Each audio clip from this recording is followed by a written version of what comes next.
This podcast is brought to you by Bud Light Seltzer. Your new flavors are here. Keep listening for more. Hey, what's going on? It's Bill Burr. It's time for another wonderful episode of the Bert Pod. Cast. Hey, what's going on? All right, we have an amazing guest this week. I like to think he's a friend of mine. You never know with this guy. He's a little shifty. No. Yeah, okay, so maybe not a friend. Showbiz friends. We're friends. Okay, I met him about 7 He might be talking about me, Mike. I met him about 7 years or 8 years ago on a movie starring Kevin Costner, Octavia Spencer called Black or White. Oh, that's where you guys met. I was always wondering where you guys met. Yeah, and then he's, he did stand-up comedy at the Comedy Store, which has brought him back to doing a documentary about the Comedy Store, which is going to be out on Showtime. The wonderful, the lovely, the salt of the earth, Detroit, the pride of Detroit, Mr. Mike Binder. Hey, guys, thanks for having me on. I love this podcast, and I'm honored to be on with you guys. I really am. And yes, we are friends. We are good buddies. That is the nicest thing you've ever said. You're just really in a nice mood. I can tell you're proud of this project, and you should be, because the clips that I've seen of it, how deep you went into this thing. I'm going to try to talk about it without ruining some of the surprises. Some of the pictures, some of the footage you have. Like, if you're a comedy nerd, which I am, and you've been, knowing about the Comedy Store for all of these decades, this is the documentary for you. I mean, this is the Ken Burns version as far as I'm concerned. Well, we worked on this for 2.5 years, and I had no plans on ever doing anything like this. I never planned on doing a documentary.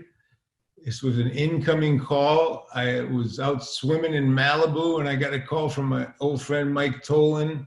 He said, "Peter Shore and I want you to do the Ultimate Comedy Store documentary."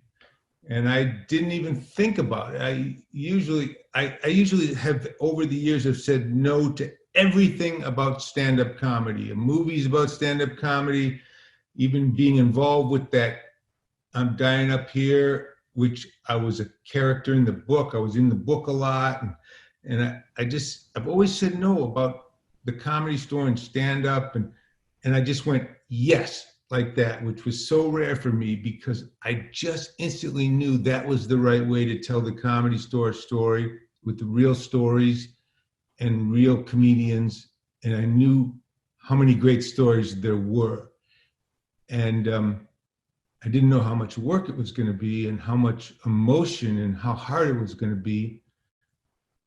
But I said yes instantly, and it just came together instantly. And why do you think you said yes so quickly after having said no to stand-up related things for so long? I just said why I said yes. Bill, will you Jesus Christ. I thought you said, but for some reason, this thing I just said yes to. He does that. I thought you just said, throughout the years, I always said no. This is the perfect Bill Bert interview ever. I thought he just said, but the second he asked me, I just said yes. I said yes because I knew this was the perfect way to do it, because I knew there were so many great stories. And sorry, I was just picturing you in the surf in Malibu, and I got carried away with the fantasy. Yeah, I got it too, Mike. Mike, you threw a fucking curveball when you said I'm swimming in Malibu. Bill and I just immediately went to triathlon training, and we're like, I didn't. I'm like, this guy's living the life. He's out there in the bubbles, swimming with the dolphins. Hey, you want to do a documentary on one of the biggest? I go out there for the cool water, Mike, why do you go out into the ocean in Malibu? For the cold water. All right, let's let Bert. You ask the questions. Okay. Let me tell you how our interviews always go. Bill feels bad that we have you here, and he wants to get you out on time. So and I like to make a meal out of it. And I'm going to start with Make a meal. Make a meal. my freshman year in college. My freshman year in college, Jeff Hartley came into my dorm room and said, "We got to watch this fucking movie." He said it's about these kids that run drugs into Canada, out of Canada, and it's fucking amazing. More importantly, the soundtrack is fucking killer. And that's your movie. And I didn't know this until this morning. It was Crossing the Bridge. And then from that, unknowingly, we became Mike Binder fans. This is the fucking bizarrest reality now that I know you, is then Indian Summer comes out. Jeff Hartley, it's like, dude, if we like Crossing the Bridge, we're going to love Indian Summer. I've watched so many of your movies not knowing they're you. Whatever motifs you have, for instance, Kevin Costner, hard-drinking ex-baseball player in Upside of Anger. Yeah. That is, I love that character. What is it when I want to go to before we get in too much about the store, when you create characters for your movies, like these hero characters in Crossing the Bridge and in Black and White, and all, like Kevin Costner is a fucking ideal. Are you drawing them from something you had growing up? Because I feel like running drugs from Canada is something you would have done from Detroit. Yeah, they're all based. Everything I've done in my life is based on something in my life. Everything. I've never done any. There's only one movie I've ever done that is not based from me, and that was Blank Man with Damon Wayans, which was something that basically killed my career for a long time. Are you serious? But I had it was the best. Blank Man was such a great fucking movie. I saw that in the movie theaters. Yeah, but it was, by the way, I loved it, and I did it because I loved Damon and my agent, and I had just come off a high on a movie that did well, and my agent said, "Don't do this; it's going to kill your career." And I was like, "Why? I'm working with a friend. It's his movie. It's like producing a buddy's album." And they went, "No, it's not." So in this business, if you just had a hit movie, all it takes is one bad one, and then they put you on the bench. You go to jail so fast in this business. Well, how many movies do you need? Hit movies. How much money do you need to make the machine out there? By the way, I've never had a hit movie. Question, my Christ! I only got halfway through it. Go ahead. Just finish my question. How many hit movies can you make where you can actually have a flop and not get put on the bench? You have to have a lot of hits, but what I was going to say is you'd never use the word hit with Mike Binder. I've never had a hit. Because I'm just, it's like Bert's watched a bunch of my movies. He doesn't even know the titles. He didn't even know I did them. It's crazy, Mike. You're right. I mean, you're dead serious. I've watched the majority of movies you've ever made, and by the way, I'm friends with you because I like you, but like, and I love the project you're on. This morning I was like, I know Mike's done Mike with the Man with the Married Man. I know he's done some stuff that I'm familiar with. I knew that you and Kevin Costner were close. I knew that like Black and White, or maybe like, and then I'm like going through. I'm like, every one of his fucking movies, were like, what was the Irishman song in Crossing the Bridge that you used? The Morrison. Oh, Van Morrison. Yeah. What was that song? It was Into the Mystic. Into the Mystic, bro. That defines my freshman year. We started getting into Van Morrison because of that goddamn movie. Because the guy gets his fucking finger shot off or cut off, right? Dude, yeah. I mean, I'm like, my freshman year, we must have watched that movie 100 fucking times. My movies have never lost money. They've always been made for a price. They've always made money. But even when I said a movie that did really well and opened strong and had a couple good weekends, and it makes $30 million, it's not enough to be a hit in that business,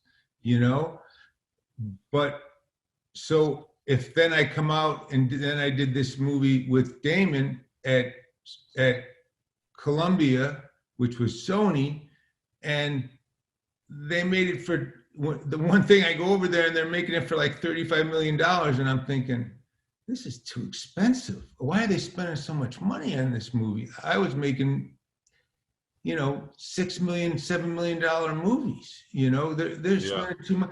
And, that movie came out, they spent a fortune advertising it, and it made nothing. And boom, I go to jail, and which is fine. Listen. How many people go to jail on a flop? The lead, the director? Does it stop there? Like who's left holding the bag? Who's the Alex Cora?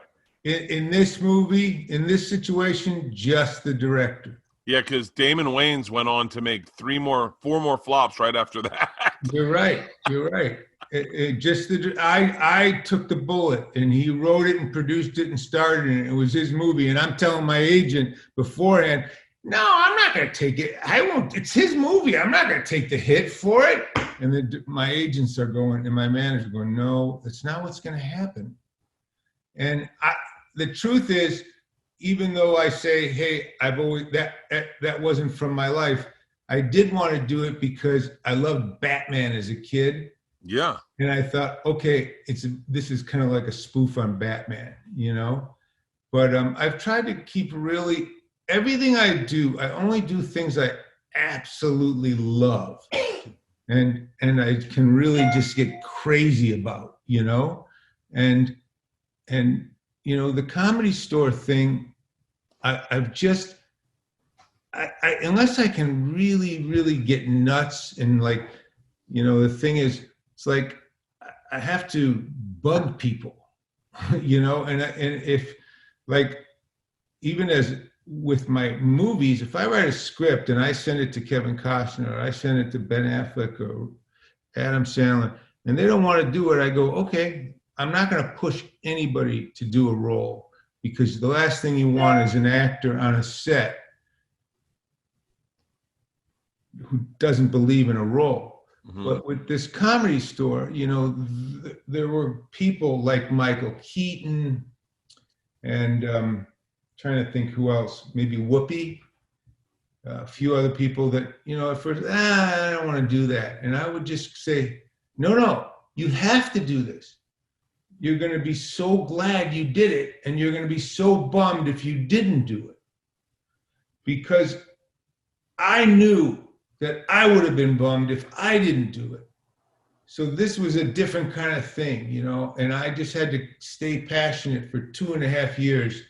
And it was, believe me, and Bill, because I would call you and whine to you about some of the craziness, and there's a lot of personalities and comedians. The Comedy Store, it's like herding cats, and one thing has never changed is the personalities of the Comedy Store are the same thing. When I brought Letterman and Leno and Michael Keaton and all the Richard Lewis and everyone back, and the people I tried to get, Whoopi and Elaine Boozler, everything's the exact same. Nobody's changed. It was like everybody, Letterman was great. He was so glad he was back. And then, 2 hours later, he was mad at me again, and Leno was then or less and that, it's this, everything's the same. And your guys' generation, you guys are all great, fucking wonderful people. But by the same token, you can piss someone off so fast. It's unbelievable how mad you can get somebody for the slightest thing. And it's just like when I was there, that was my high school, basically. So 2.5 years of that, it gets draining. But you got to keep your passion up.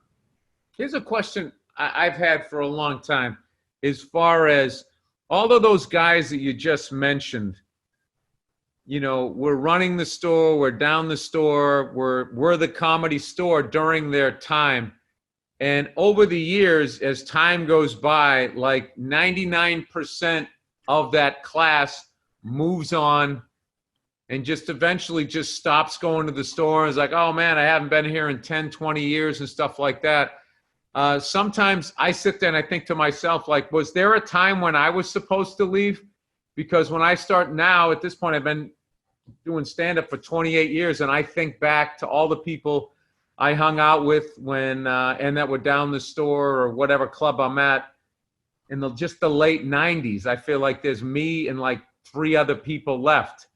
And now that Rogan's in Austin, Texas, I just was curious as to, I've always had a fear that if I stopped going down to the store, I was immediately going to start aging in dog years as a comedian. And I was going to be like, basically being, hey, Bill Clinton, with this Monica Lewinsky, what's up with this? You just feel like if you stay away from there for like 3 years, all of a sudden you're going to go in there and it'd be like you're doing material that would have worked on the Borscht Belt. So I was wondering what gave you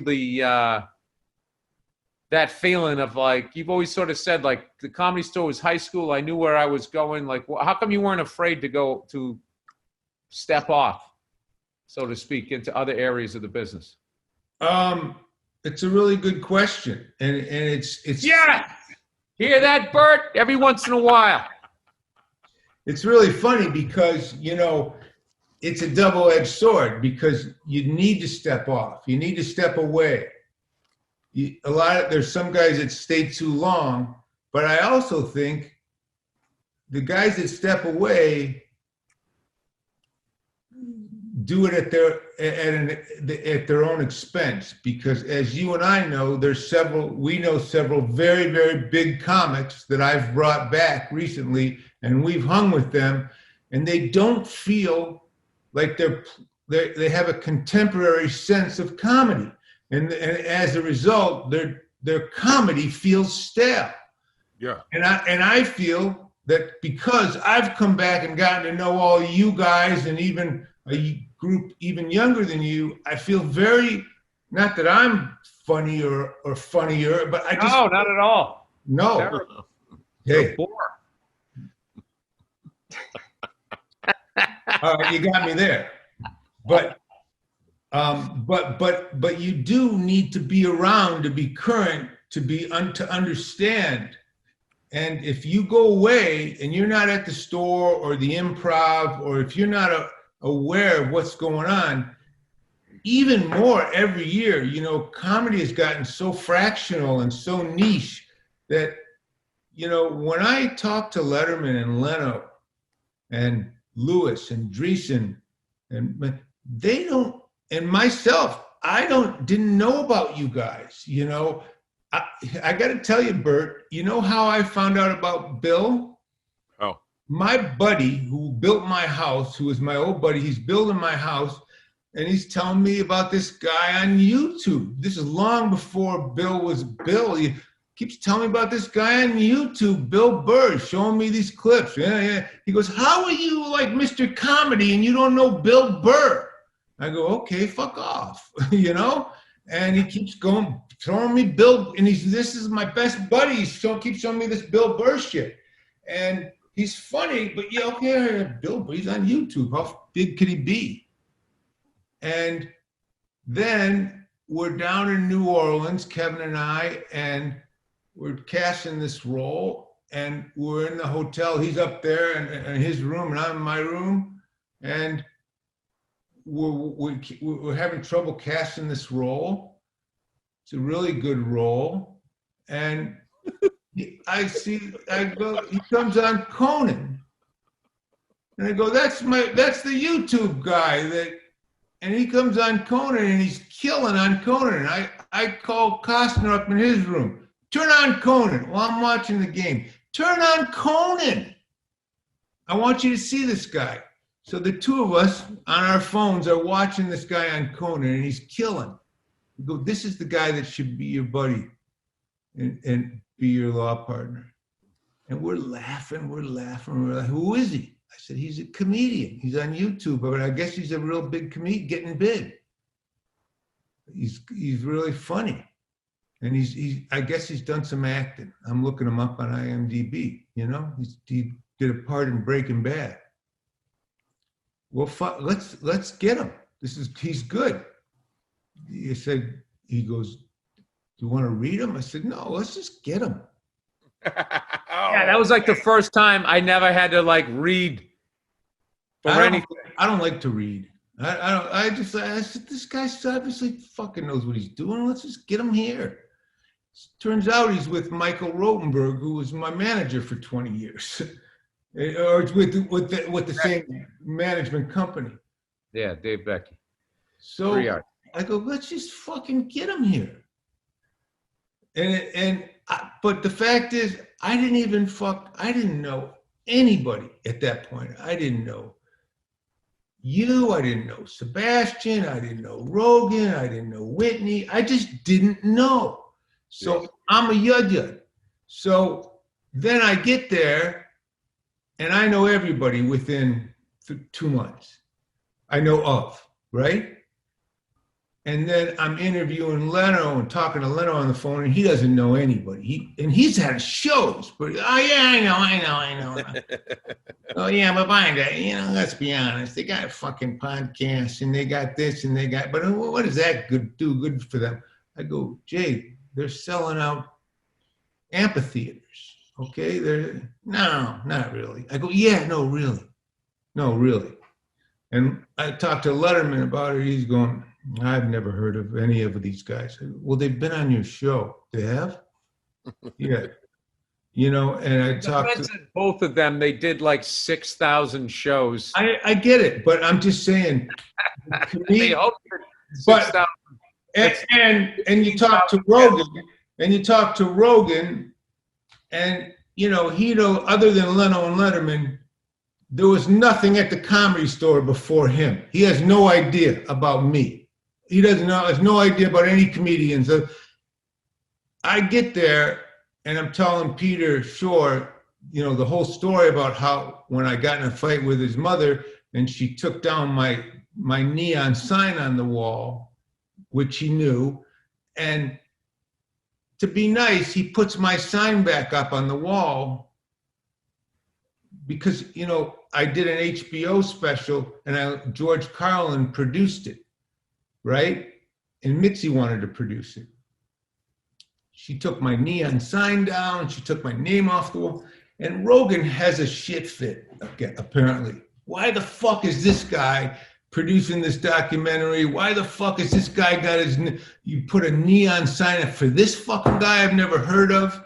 It's like he doesn't know anything about me. So the new guys know nothing about the old guys other than Leno and Letterman, and Leno and Letterman know nothing about the new guys. And I'm the guy in the middle that knows the two things, right? And which is kind of an interesting place to be. And you realize that that's the way it is, the generations, as much as everybody adores the store, the generations and talks about how great the store is, comics are so fucking narcissistic and so into themselves and their world that I'm interviewing this comic, Annie Letterman, and I'm realizing she has no idea of any comedians other than herself. I'm talking about David Brenner, Richard Pryor, Jimmy Clark. That is so Annie Letterman. That is so Annie Letterman. I'm going, she goes, I have no idea who you're talking about. And I got this on film. I go, I'm filming you. You're telling me you don't know these people's name? She goes, I have no idea who you're talking. Joan Rivers? No. I knew a comic the late 90s. I was hanging out with her and we were going to go do something, swang by my place, and I was grabbing my coat, and I had like VHS tapes. This is how long ago it was. And I had Richard Pryor, the classic one down in Long Beach, live in concert. She goes, oh, you're a Richard Pryor fan? I'm just like, I'm a comedian. I mean, we're comedians. She was a comic too. She goes, yeah, I got to get around to watching that. And it just struck me as so funny that, I mean, I guess you don't have to watch it, but that would just be like, I'm trying to think of another analogy, like you're a basketball player and you never stop to watch Jordan. Right. Just to see, analyze him, learn about him, see what his mentality was, what he achieved, what you can learn from that. And I never forgot that. Like, I got to get around to watching that. I looked at her for like half a second. I was just like, but my point is, I was giving you the point is that when you leave the store, if you're not in touch or you're not at these clubs, you don't really stay in touch with what's coming up. You lose a big part of a sense of comedy. And that does hurt you as a comedian. I think it way hurts you if you're an older comic. That's my point. Yeah. That hurts you way more than but you can be a young comic and not know the people before you. Yes. But you're in the thing that's been developed because of them. So you just sort of learn by I think assimilation or something. But it's a weird line, because if you know too much about the older comics, you start inevitably emulating them and doing their tones and doing their intonations and their cadence. So there are guys that are big students of the older guys, and you can just hear it in their acts. And you got to love people that don't know anything about anything and just are doing it because they love it. But at the same time, I think it's almost like that you feel like you created something not knowing that people have been doing this well before you. And the thing that you think you stepped on, you're like, oh, that's Wendy Liebman's thing. You didn't know that?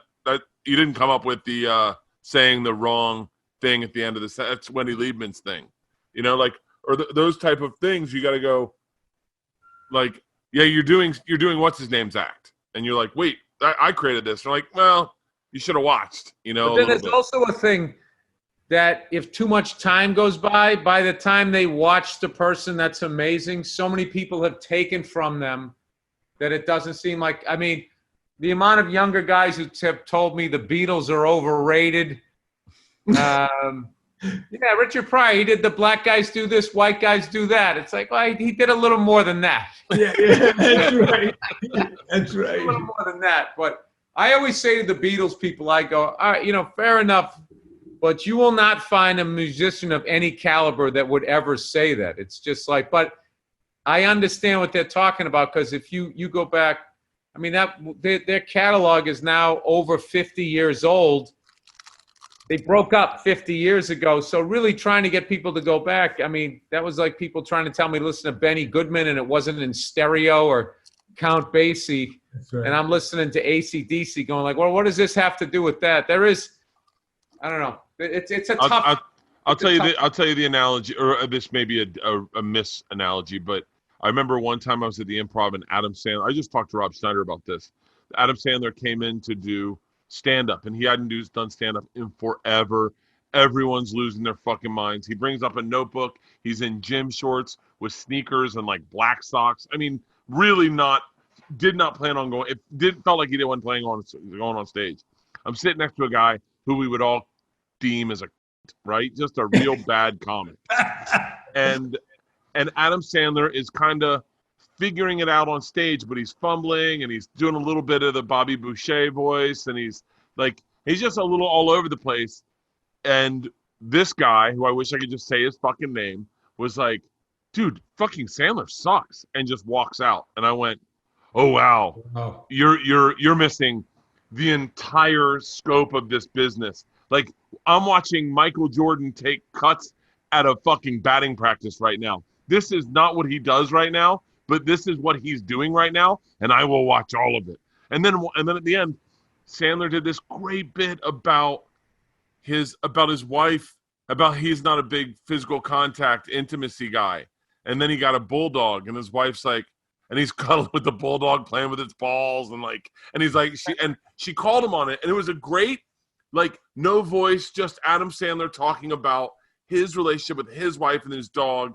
And I'm sitting there going, oh, this is, if he had just done stand-up, that's it, no movies, he would have taken something like this and blown it in. And then you realize this is something he's going to say tonight, and then he's going to go in and make a movie tomorrow, and he's like, but I remember that kind of person that just was like, oh, Adam Sandler sucks, and walks out. I'm like, you'll never be good at this job. You don't have what it takes, because you got to be interested in all of it. I believe. I'm not shitting on Andy Letterman at all. I think it. No. That wasn't. No, that's not what Andy Letterman was talking about. Because Andy Letterman, first of all, is a fucking great joke writer. Yes, she is. Okay. And second of all, she loves the process of stand-up. That's not what I'm talking about. She does love stand-up. She just does. She's charting her own course, which is nothing wrong with it. But what you're talking about is the process. And when I was a kid, and Bill and I have talked about this, I was just so lucky because I was there as a doorman every night when Pryor would come in and work out all his classic albums and concert thing, and I was there. That the DNA of the store was built on Pryor going up and failing, and flailing, and finding his material. And what you're talking, that guy that walked out, he is not a comic. No. He doesn't understand that it's like great comedy is jazz. It's like finding it and playing it and what I think the guys that have gone on to be great after Pryor and after is Adam and Bill and Jim Carrey and just like that'll go up there and dig and force something out of it and find it and take it out of their lives and that's what the documentary, to me, what I was looking for is to figure it out, to show the audience that it isn't just, okay, here's a joke. It's like, here's something that I took from here and it took time to find, and Sandler is a great example of that. You're right, because, he went away from it for a long time, but when he came back to it, 100% Fresh is such a good special. He's still that little boy comedy, but it's man boy. He's still, it's such a, he's to me. I just liked it because there was so much shit going on in stand-up at that time with all these people flipping out about every single joke, it seemed, and trying to cancel people. And he came out, and I just reminded, when I watched his special, it's like, yes, being a comedian is fun. It's fun. Be silly and be over the top and just go out and make people laugh. And I just thought that when I watched his special, aside from it just being like laughing out loud, hilarious, I just remember just saying, like, he's just having a great time. Yeah. He's out there. He's just doing it. He's in the moment. I love that it jumped around from different ones. And I don't know. I actually watched that right before I taped my last one. And that was the thing that I was trying to remember, like, just remember to have fun when you go up there. He has joy he has a joy of everything he does, and he works he's got a great work ethic, He really I do not. Yes, you do. Yeah, you do. Your work ethic, part of your brand is playing a dum-dum, and you're not. You're really good at this business. I know what you're up to. You work your ass off. I am going back on the road. Burr is currently on the road, and the new flavors from Bud Light Seltzer are here. 3 great new flavors from Bud Light in their new Remix VP starting this September. Grapefruit Bill, Pineapple Bill, and Cranberry. What do they call that where you grew up? Every time they get a new flavor, you go on the road just to go try it out and rub it in my face. Dude, there is no better feeling. This is a horrific branding thing for Bud Light Seltzer. But when you get a case of Bud Light Seltzer, like a 12-pack, and you and a buddy got to tear through them before they get warm, that's a hot summer night feeling right there, I will tell you. They are a refreshing seltzer with natural ingredients and no artificial flavors, 100 calories with less than 1 gram of sugar. And what I love it because I read it here, and if you watch the commercials that they're playing on TV during football, you'll hear it there, a 5-step filtration process for quality taste and a clean finish. I had a Bud Light Seltzer in the sauna the other night, Bill. All right. They're refreshing. It's like, you know what it's like? It's like getting like just a fizzy water, but with a little extra confidence in it. Does that make sense?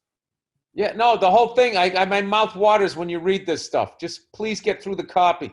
Has a familiar Bud Light easy drinking name for those looking for an approachable brand for their first hard seltzer. Made from real cane sugar. Made with real sugar.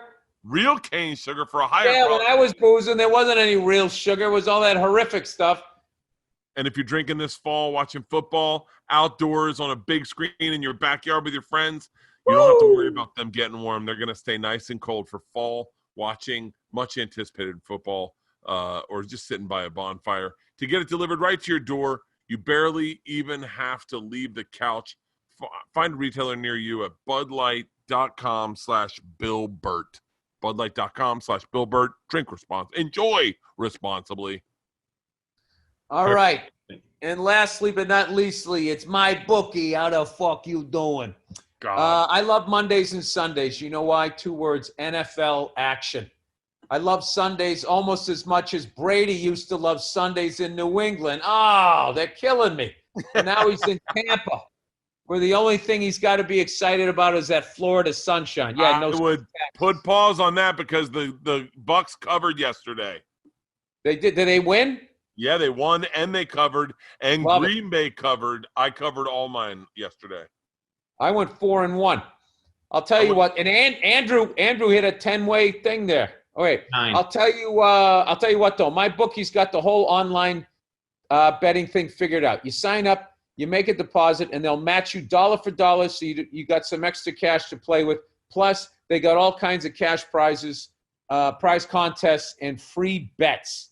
Tuned in late, didn't place your bet on time, no problem. Don't even sweat it because they let you bet the game live. So you can analyze the game and then make your picks. If nothing else, you got to check out the website because they got a $100,000 super contest, and it runs the entire NFL season. You pick 5 games against the spread each week.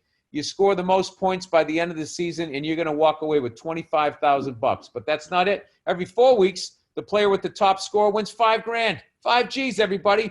My bookie's giving it away. If you trust your intuition, you can make a lot of money and have a lot of fun. So sign up with my bookie today and get your deposit matched all the way up to $1,000. It'll be easiest money you ever make in your life. All you got to do to claim the deposit bonus is to use the promo code BillBert, BILLBERT. Winning season is finally here, and it's only at my bookie. Only thing I love about Bert, Bert's phone, his cell phone for me is where I send my texts to get stamina. I send Bert a text, and I'll send Bert a text, hey, how's Wednesday at 5:15? 9 months later at 11 o'clock at night, I'll hear my phone buzz. Bzz. How about 6:15? What the fuck? And I know that's just because the guys just you've got so much going on, and you work. I know how hard you work. Well, here's a weird question that I want to pose, and I don't know if you cover this in the documentary at all. I've only seen 2 episodes. I've seen the first one and then the 4th one. The guys like Sandler, like yourself, like Letterman, like Leno, like Jim Carrey, like Damon, stand-up as an occupation wasn't an option. You had to be able to pivot and get into movies, producing, writing, directing, hosting. You had to pivot. Whereas, like, for me and Bill, and I say Chappelle, I'm just saying me, Bill, Chappelle, Rogan, Segura, like Joey Diaz, our group, Bobby Kelly, is just stand-up is the occupation. And we never learned how to, never needed to learn how to pivot. I think Bill and I are a little older than, say, a Segura, who's literally has never pivoted from stand-up. He does a podcast. Maybe he's acted in a couple things, but definitely not his passion and not forced on him. He can make millions of dollars just doing stand-up. What, like, do you know what I'm saying? Like, we never had to be forced to learn how to write and direct. I totally agree with you, and I think that is such a great thing, observation, because I've always said, well, I wasn't that great of a stand-up, but I do think if I was in your class, I would still be doing stand-up, and I would be a lot better at it than I think. When I was doing stand-up, even though I gave it up, I got a half-hour HBO special out of nowhere, and I wrote a complete half hour in about 3 weeks about getting married and the wedding and this and that, and recorded it in Chicago, and I killed. It was great, and I put it together, and then just didn't do stand-up again for a year, and I'm just saying, you know what I'm saying? It's just, yeah. But if I were doing it now, I would force myself to. But at the time, there were so many masters, getting on the Tonight Show and getting on this show, whereas I would have loved to be able to do my own show and my own podcast and my own thing. I love independence, so I started in independent movies and making smaller movies, and I love control. That's what I mean. Yeah. And I 100% understand that, because what the funny thing is about now is I look at a lot of the opportunities that I get that I would not have got during your era, because there just weren't nearly as many opportunities. I mean, the fact now that there can be one person that can have, they're on 2 different shows at the same time. It's like Deion Sanders type shit that you're doing in this business.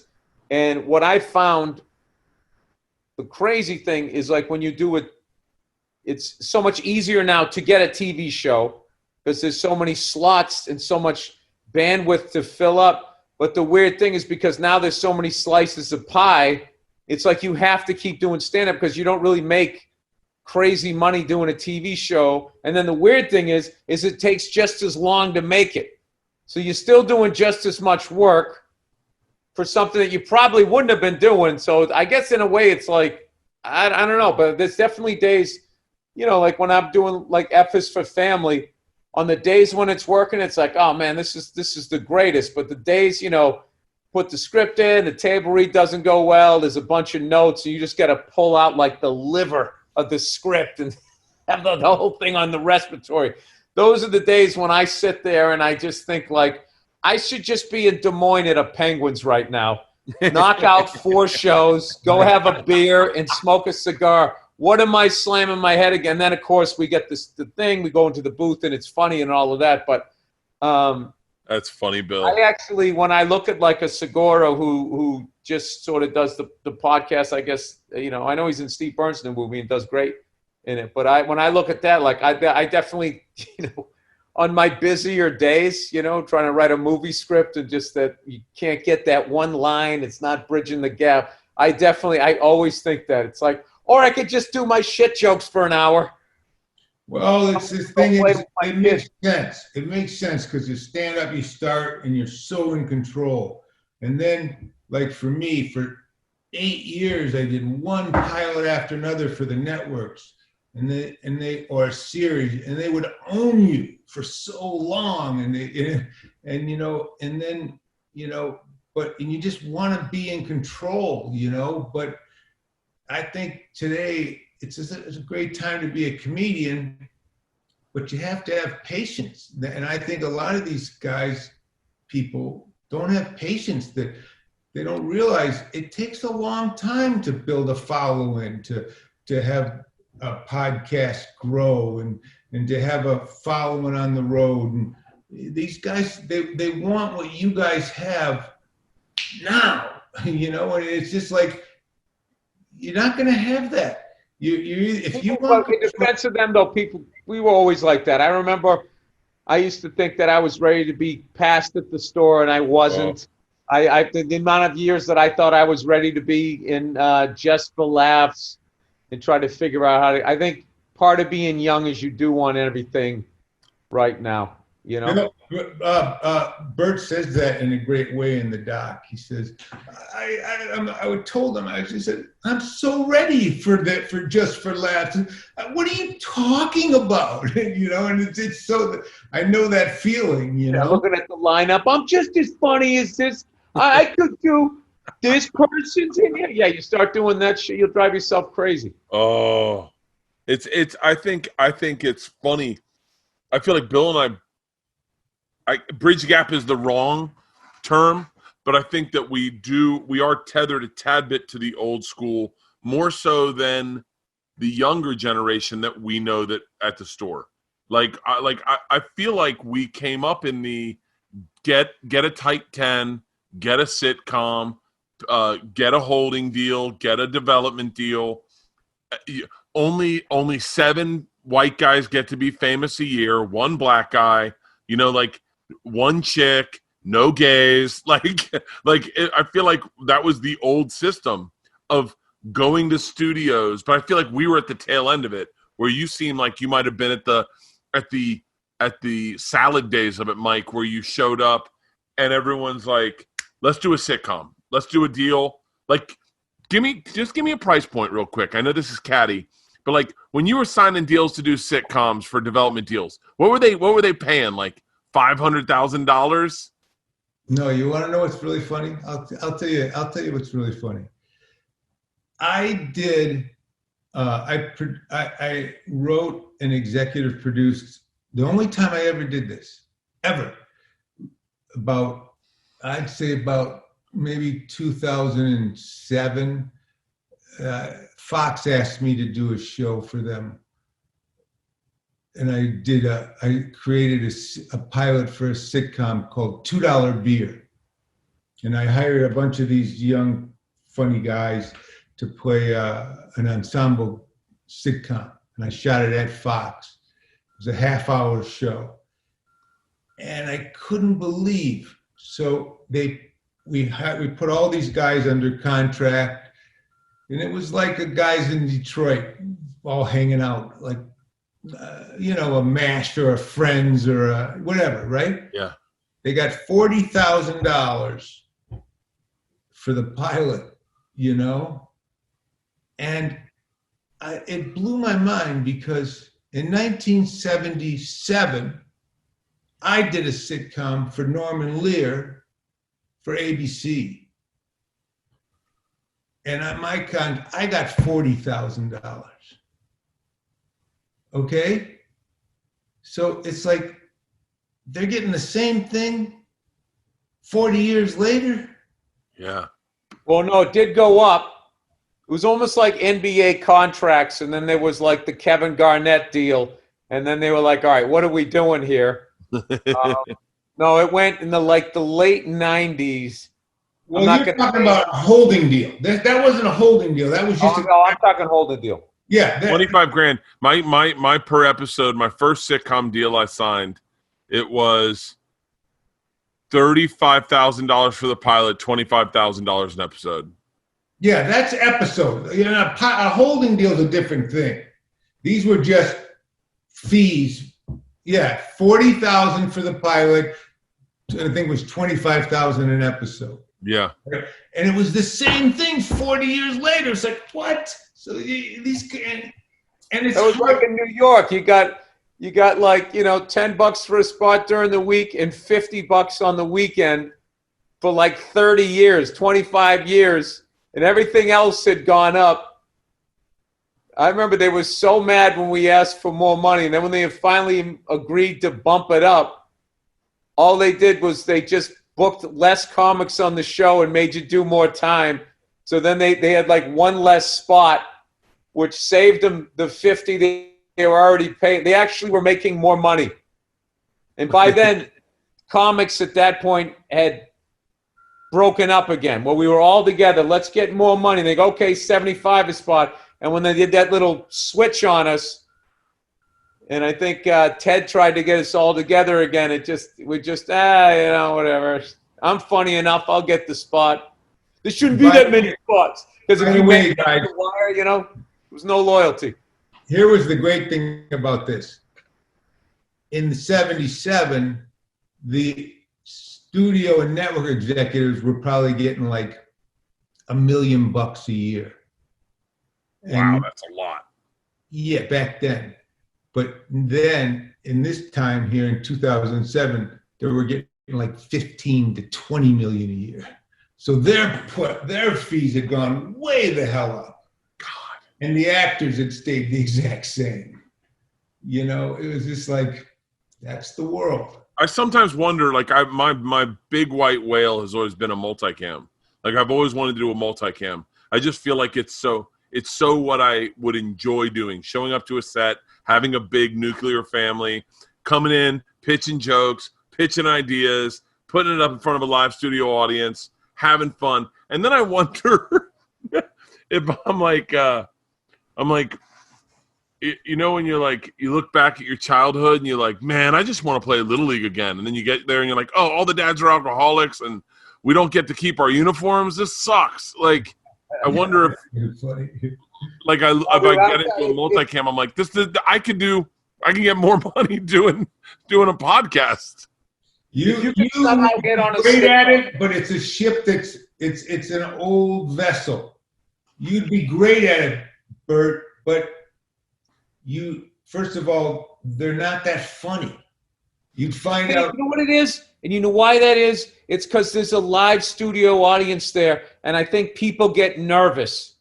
They get nervous about groans and that because there's always been like a governor on how funny you're allowed to be if you're on a sitcom versus a one-camera shoot like The Office or something. Like some of the jokes that they did on The Office, if that was a sitcom, same time, same people, same writers, they wouldn't do those jokes. If they did the one where, think about it on a live studio audience, if they did the joke where Michael and Dwight show up with two Asian chicks and they can't tell them apart and they have to draw lines on their arms to figure out which one's which. Can you imagine in a live studio audience, he was like, I can't tell them apart. They'd be like, what the fuck? Yeah.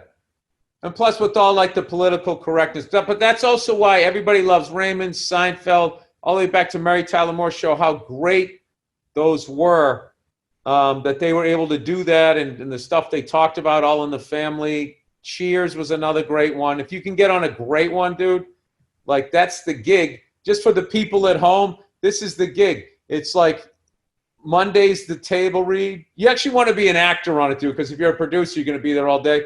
Monday, right? You go in, you do the table read. If it goes well, you do a little bit of blocking. If it tanks, you don't even block because they know you're going to rewrite it. Tuesday, rehearse, network run through, or the producer run through, and then Wednesday was the network run through. Thursday's blocking. Friday, you shoot the show. You do it again next week, and then you're off for a week. It's amazing. I love it.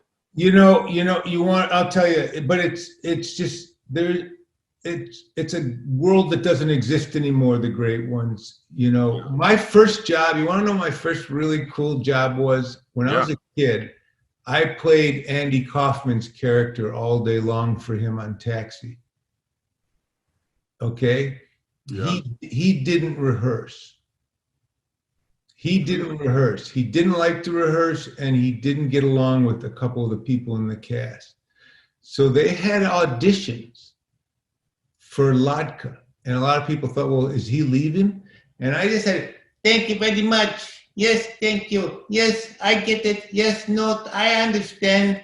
And I got the job because I had his same manager. And I had a SAG contract. I was 18 years old. And I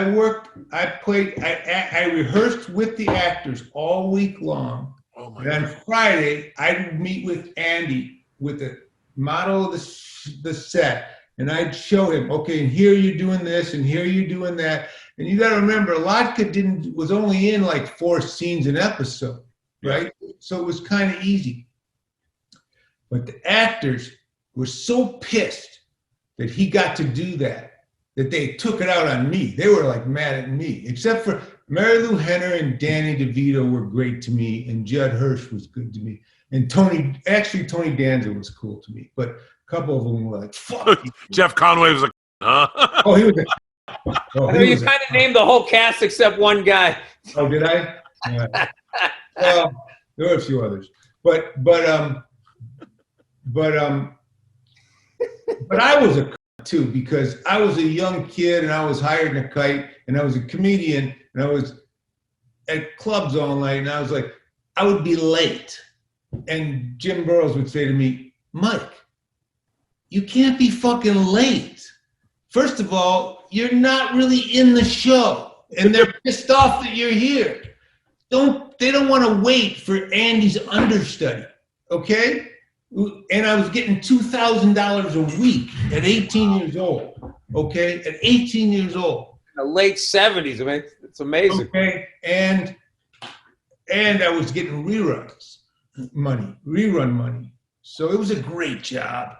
But, and I was fucking late, and I would be smoking cigarettes outside the fucking door. They'd all see me, and they were all health freaks, and, and I was a stoner comedian, but it was great. Robin was doing Mork and Mindy there, and, Michael Keaton was doing his show, and I couldn't believe it, but I was just a kid. But those were magic times, and they were great. Like you say, they'd show up at 11, they'd be done at 4, and then they'd work one day of a shoot day. But today, first of all, when they do even the multi-cameras, they do 10 episodes for Netflix. There's no back end. It's nowhere near the job you got. If you really wanted to do a show, you'd do your own show. You'd put it up on your own thing and own it. Yeah.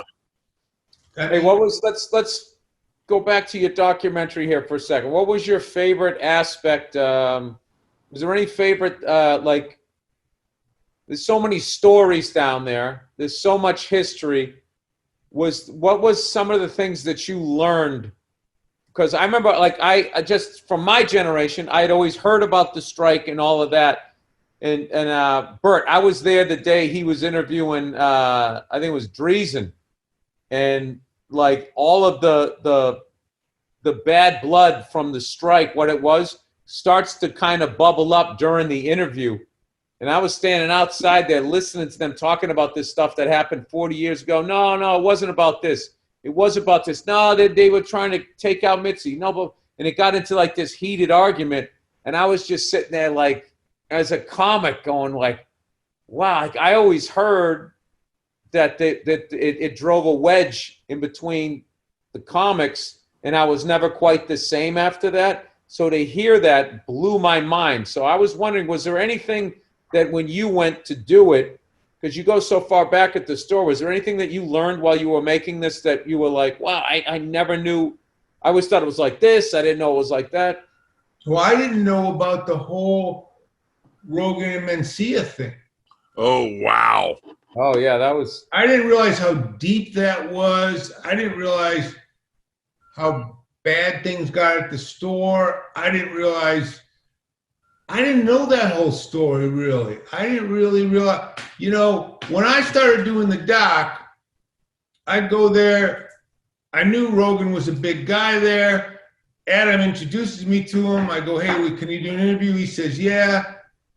And he goes, yeah, you can't film my act. I said, okay, no problem. He goes, I'm doing the Netflix special. And right away, I just pissed him off. One night, I go, hey, can I film your act? He goes, no, I finished my special. I go, yeah, well, you said it could. And he just fucking jumped down my throat, and we got off on a bad thing. And I said, okay, well. This is a reoccurring story in Mike's life. Yeah, but it's also in Rogan's life, too. He always bugs people in the beginning, and then in the end, they love him. Well, yeah. but same thing with Rogan. Rogan and I were talking the other day. He goes, you piss people off, Mike. I go, hey, Joe, coming from you, this pissed people off more than you, okay? So anyway, I said, Joe just signed a $100,000 deal to piss people off. $100 million, $100,000. But my favorite. So anyway, I think, okay, I'll just do it without him. It's not a problem. I'll do the doc without him. And then I get to a point, I realize I can't do this thing without Joe Rogan. Yeah. I cannot tell the Comedy Store story. Joe, it's like I can't tell it without Richard Pryor. The early story, I've got to tell Richard Pryor because he's the DNA of the first part. But as a reporter, I'm hunting around, and the story I hunt to is a story I didn't really understand, that Joe saved the fucking store. No, he did, because I remember when that stuff was going down, I was still on the East Coast, and I remember seeing that and hearing those stories that when this particular comic would come in, like you'd have to stop doing your act and I know. Stuff. And I just remember thinking, like, because I remember how toxic that place was when I left LA in the late 90s. I just remember thinking, like, I am so glad I am not in that scene. Yeah. That was horrible. I was long gone. He took the bullet.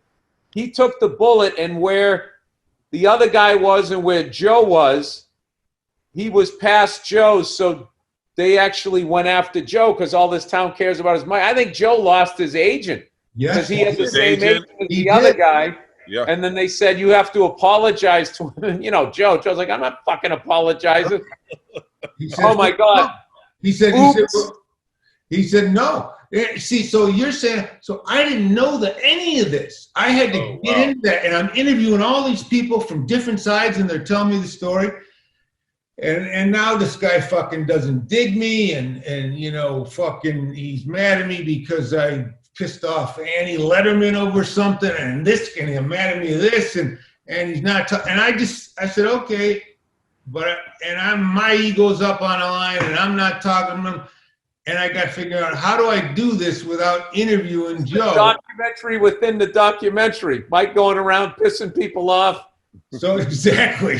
Which, by the way, is my hobby, as you know. You know, I don't have a lot of side things. So and then I just figured, I don't know how I'm going to do it. And then one night at about 11, he texts me. He goes, hey, Mike, it's Joe. I think we got off to a wrong start, but I think we should be friends. And let's go, you know. So I go, okay. Fuck, Joe, you know, look at, man, I fucking got a lot of respect for you, and I need you to be in this thing. I hadn't talked to him for a year, or asked him to do anything for a year.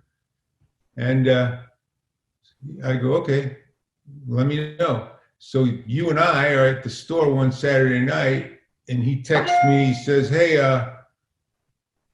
and I haven't told you about any of this.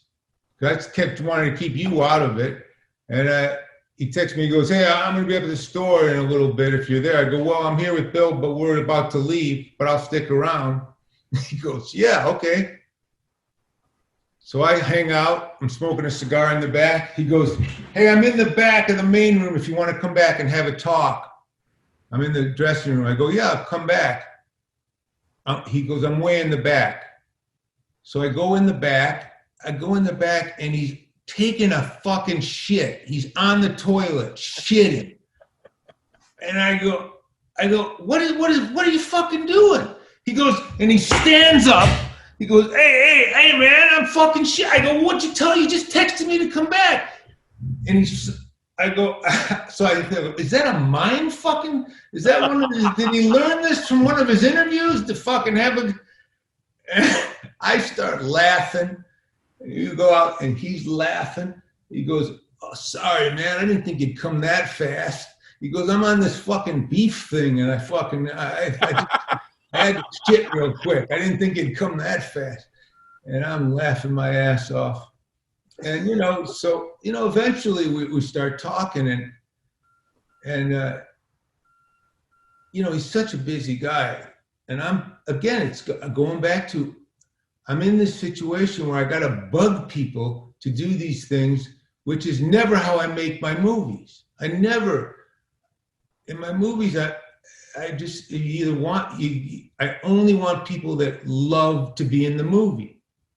And so I'm finally, I'm bugging him, say, hey, Joe, if we're going to do this, I really want to do a piece on you, but we got to do it.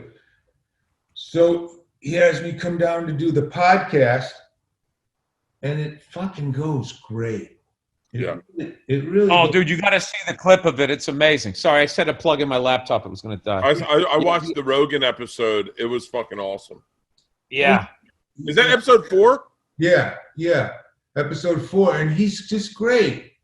And it's to the point where, and then he's in 5 too, which you're gonna really like. But I'm at the point now where I cannot imagine having done this without Joe. He's just. He is the store right now. He is the current day. I mean,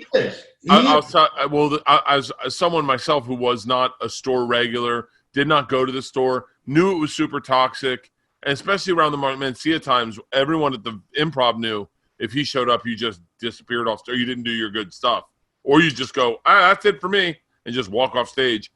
And the store was somewhere where I was like, that's just. And then when they did that to Rogan, every comic was like, fuck the store.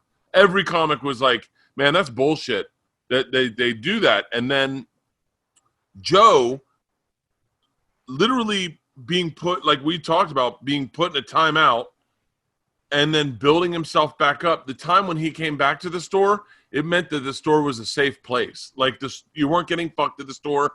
Everything was fair at the store. If the promoters were doing a show, everyone was paid evenly at the store. Like Joe really, I mean, he wouldn't like me saying this, but he really regulated the fairness of every aspect of that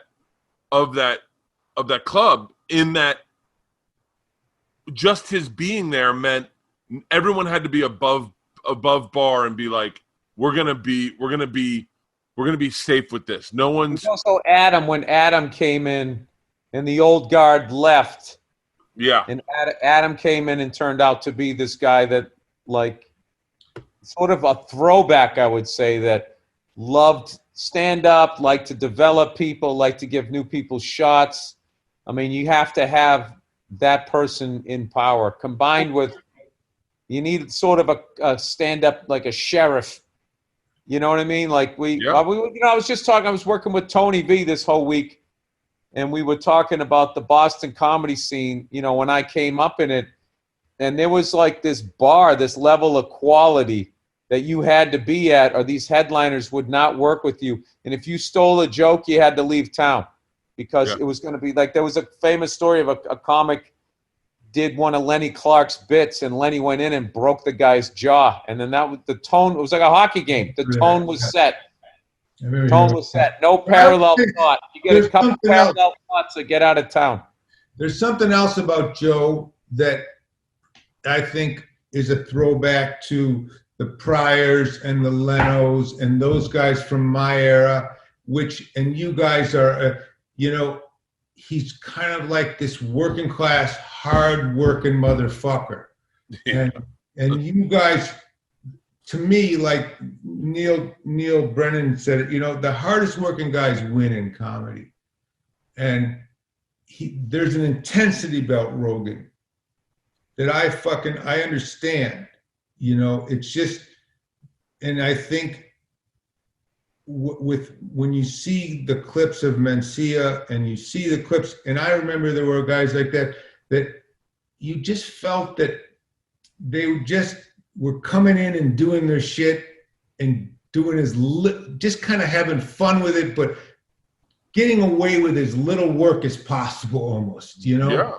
And that kind of guy resents the fuck out of that, about anyone taking shortcuts. Do you know what I'm saying? And I just feel like I remember, I'll tell you who else was a hard-working motherfucker in his day. Eddie Murphy. Really? Eddie Murphy was such a hard-working guy and had such a clarity about where he was going. Hey, tell him that story you told me when you did that gig with him.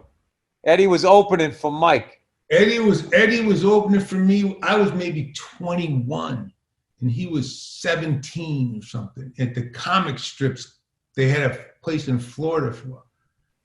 Maybe he was 16 and I was 20. I don't know. But he just, we're at the bar. And he goes, hey, I'm going to be the biggest comedian ever. I go, yeah? Oh, cool, Eddie. He goes, no. I'm telling you, like fast too. Like in 2 years, I'm gonna be the Beatles of comedy. Yeah, cool, Eddie, cool. No, I'm serious. You can be telling people this because I'm gonna make it fast, like movies, TV, fucking huge. Yeah, I know, buddy. I know you are. Yeah, yeah. And it was like, and you'd see it in his eyes. You know, he knew. It was like God put it in there in his ear, and he just told him, "Don't worry about anything. Just go do it." And I've seen that before. I think Howie Mandel knew he was going to just go pop. Really? You know? And I think that confidence sometimes happens, but I also think it's that hard work. Hey, I can also tell you 20 dudes who said that to me drunk at a bar that are nothing. Yeah, that's one thing. That you're right. Drink a lot, you run into that statement. I can also tell you there's a bunch of guys who that should have happened to, but they didn't believe it. Yeah. They self-sabotaged and everything, because there was a couple of people that I saw on the way up. There was 3 of them. And I was just like, they're just going to be the biggest thing ever. Yeah. And the only guy that I saw that got through was Kevin Hart, because Kevin had it, knew it, and then did the work. And he was the only one. And then when he did that, I was looking at the other guys. It's like, oh, this guy isn't writing. Oh, this person, is, doesn't do the schmooze thing well or whatever. And it's just a little flaw in your game can add like 7-8 years to your sentence out on the road. But that's interesting, Bill. That's very accurate. Is that I remember seeing Kevin when he started and going, he had the most versatile Hollywood game in that he was funny as fuck on stage, like hilarious on stage, so likable off stage, and wasn't getting fucked up and chasing pussy. He was just like, go there, work, drive back to Philly. Go there, work, drive back to Philly. Go there, work. Like he was focused. And then I mean, I don't have about him though. He wasn't the funniest comic at the beginning. It took him a little while to figure it out. With him, it wasn't necessarily his stand-up. He went in and he was testing for a pilot. I think it was that Freaks and Geeks, some Judd Apatow thing.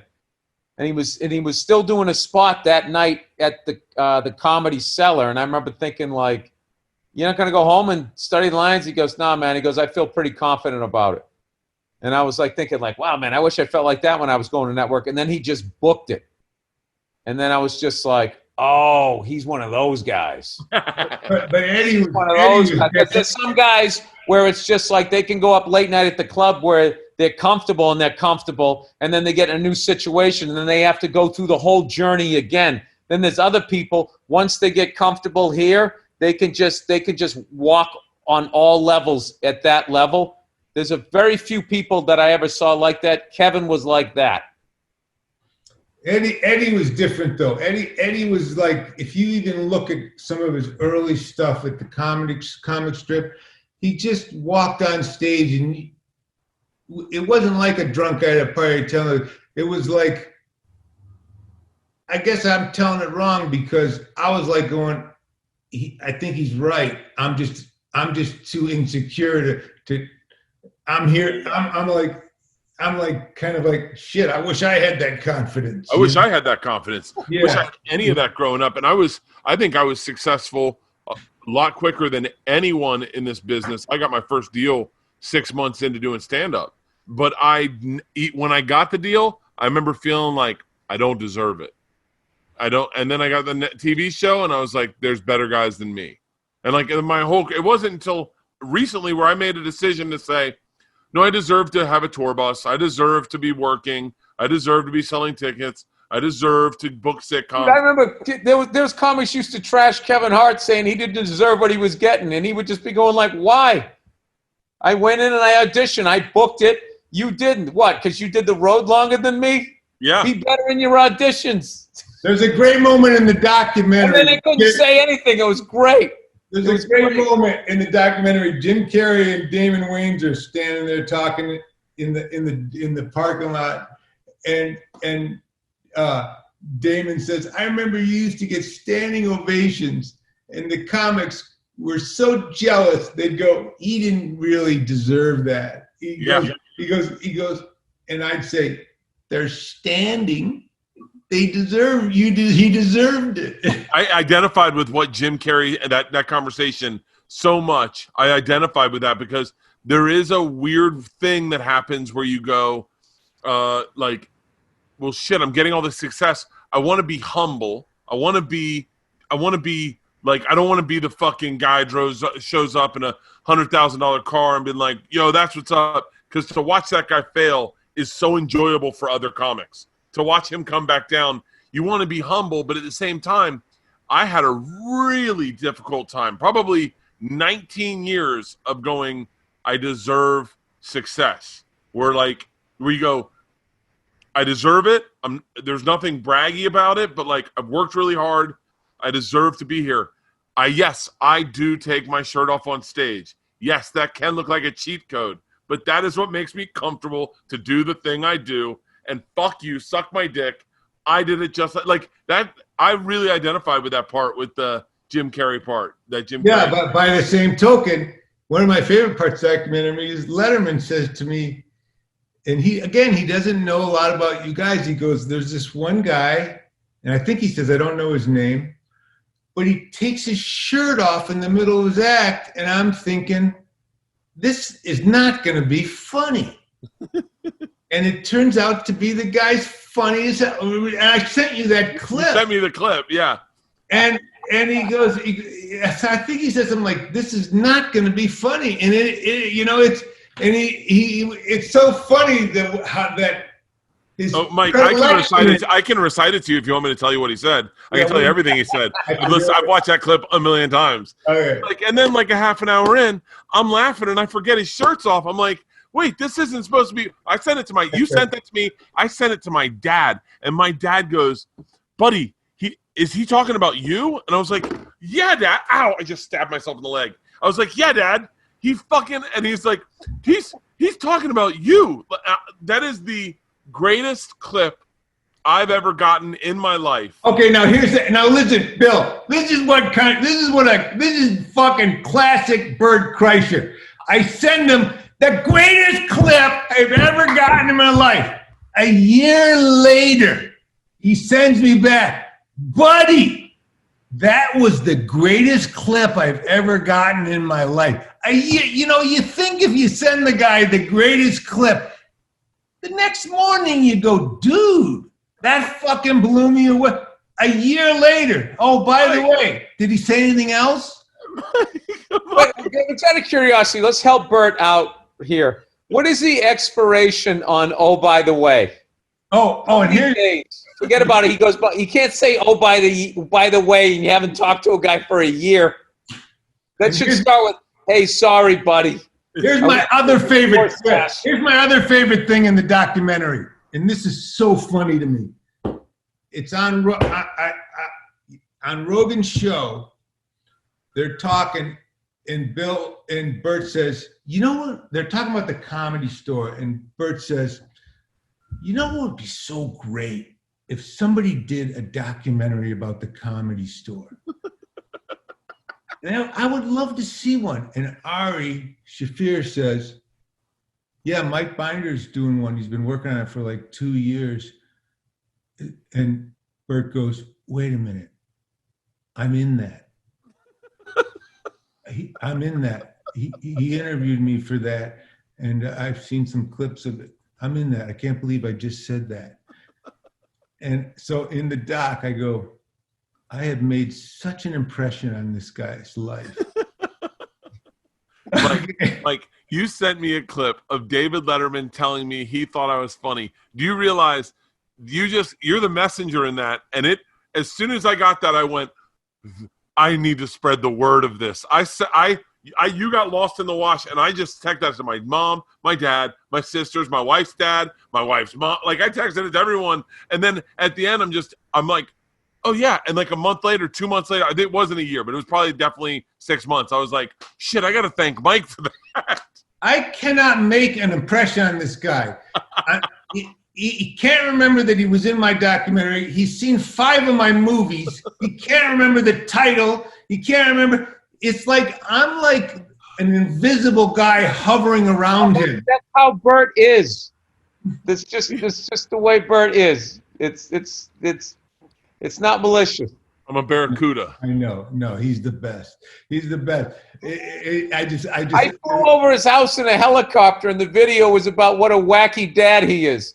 I'm up there risking my life, flying in this fucking hybrid this shared airspace between, I'm not going to say where, and I'm fucking trying to do that while keep my head on a swivel looking for this fucking news helicopter. And then I watch the video, and it's all about him. It's not even about his kids. It ends with him with a big smile. It's how Bert is. It's hysterical. But I have to say, the thing that you did to promote your special with the band. Oh, I love that. I looked at that and I thought, this is such a perfect example of having your own world, doing your own thing, bringing it on.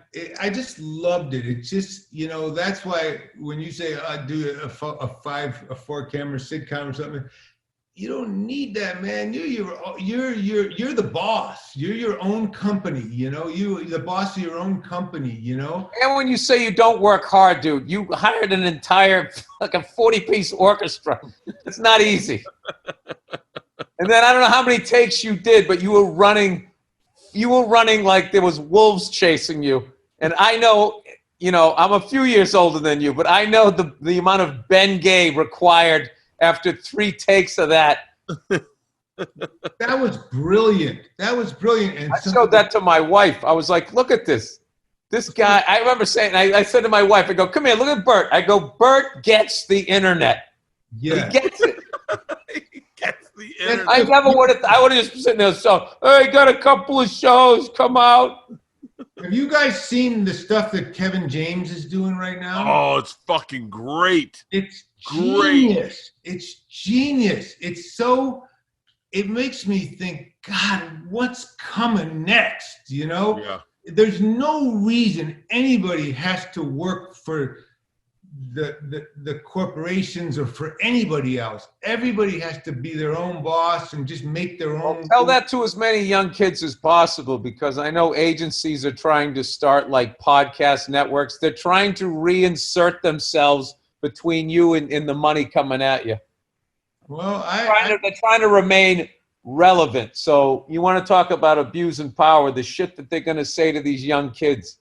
We'll help you develop a podcast. We'll get you on our network. Your money will come to you through us with our name in the upper right left-hand corner, and that's when you're done. You're done. The money goes to them first. Forget it.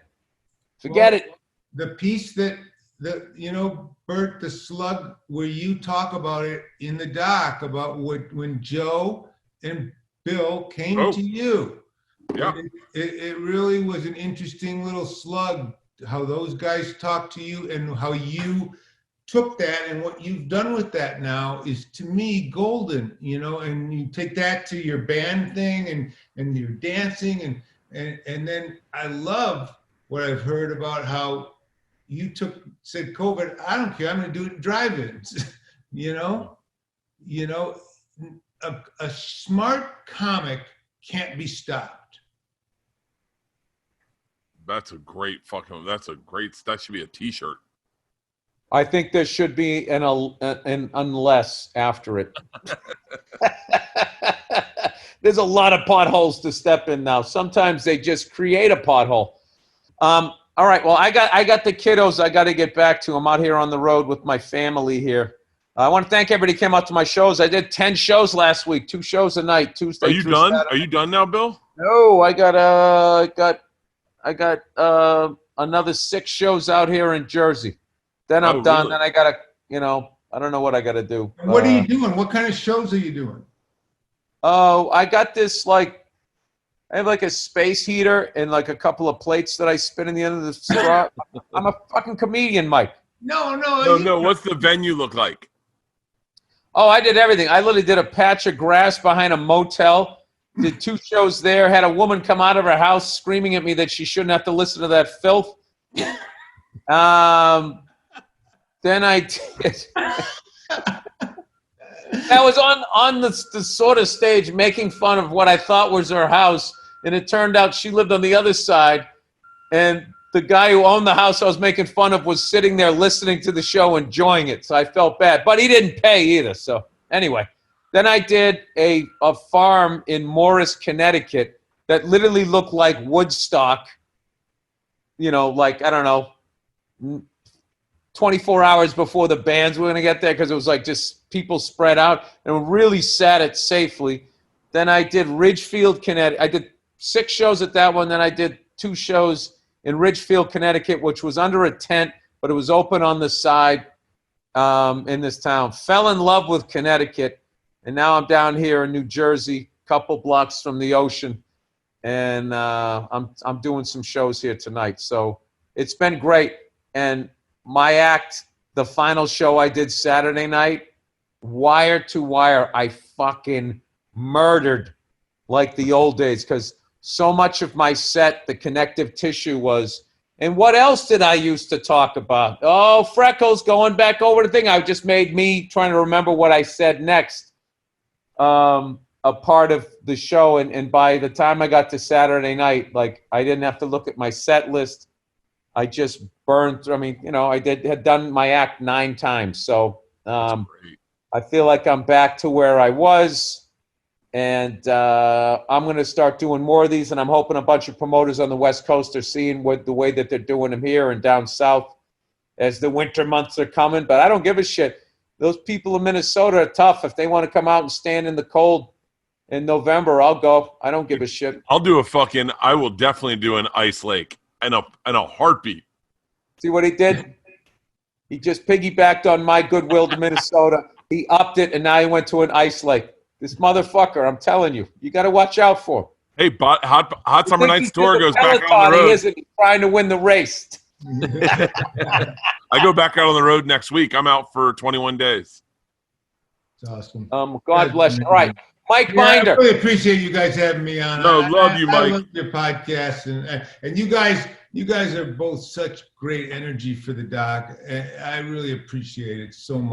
What is the actual? Is it called The Store? Is that what you're talking about? The Comedy Store. Store. The Comedy Store. All right, so it's on Showtime. It airs this Sunday night, and actually, I think we're going to watch it at the Comedy Store Sunday night out in the back.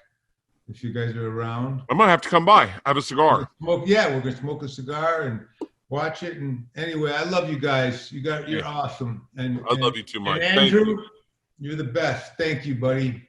All right, Mike. Congratulations on this thing. I think it's right up there with anything you've ever done. I can't say enough about it. It's on Showtime this Sunday, which will be October the 4th. And by the way, this will be the one thing that Bert knows the title of my things. The Comedy Store. The Comedy Store. All right, Mike. Love you, brother. Thanks for coming Mike. on. I love you, brother. Thank you.